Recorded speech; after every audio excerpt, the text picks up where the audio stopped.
what's really stood out to you about those two, and whether it's with Katka or Catherine McGother, and about what they've been able to do these first few weeks? Yeah, production has been great. They have some people say extra jump in their step this year. Why is that? I say, well, it could be because they're seniors. It's their final run here, so they want to make it a good one, and they're leading the way offensively, and it's great to see. What is it about those two that allows them to complement each other so well and click so well out there? Yeah, they're both really fast, good speed, super creative and skilled. So they find holes and seams, and Onstalder especially tries some fancy moves out there that some people wouldn't even think of trying. So they're creative, they're confident and crafty, and they clearly work well together. Onstalder, how does she compare to other top players, high-end players around the rest of the country, you feel?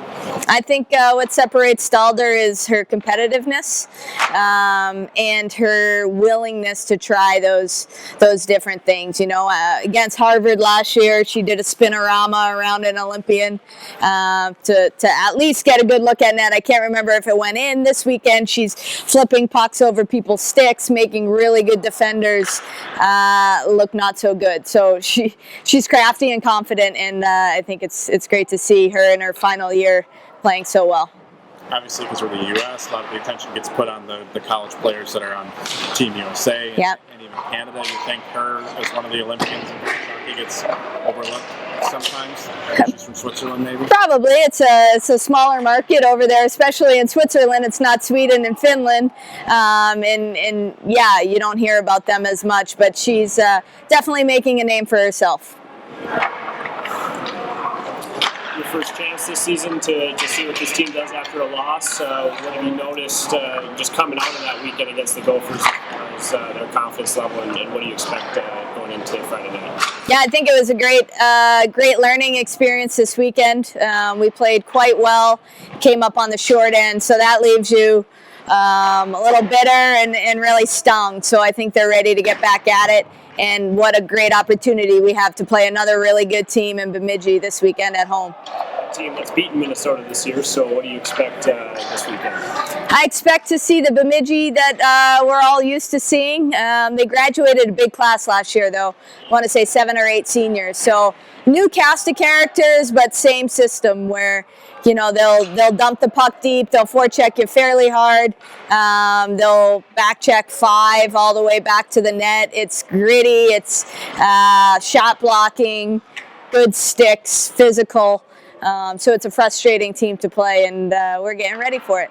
How important is it not to fall into that lull where you get 4 or 5 losses in a row to kind of bounce back from a tough weekend in Minnesota and get 6 points this weekend? You talk about that? About losses? Well, no, just to not let it Yeah, no, we don't talk about that at all. We talk about what a great opportunity it is to play Bemidji, another top 10 team.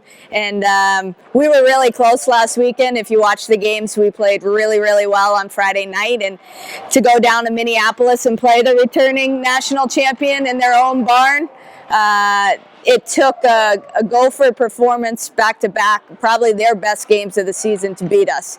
So we have a lot of confidence coming out of that weekend, and we know we could have done it.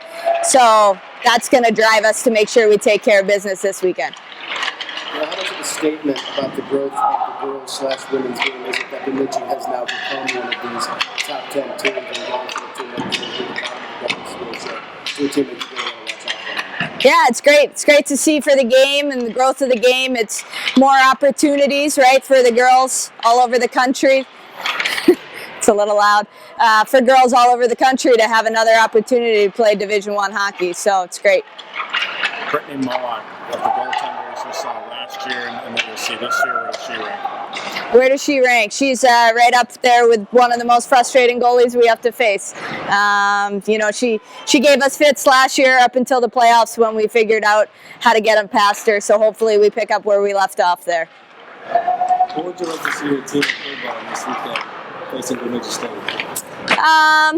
Special teams, I would say. You know, we had 2 power play goals on Friday night, and when we really needed it on Saturday, we couldn't convert. So wanting to make sure that our power play, even though it's 4th in the country, continues to develop. And then on the flip side, our penalty kill, which was, you know, perfect against Mankato, had a harder time against Minnesota, as you would imagine. And we want to make sure that we clean that up so that our kill is good against whoever's coming to town.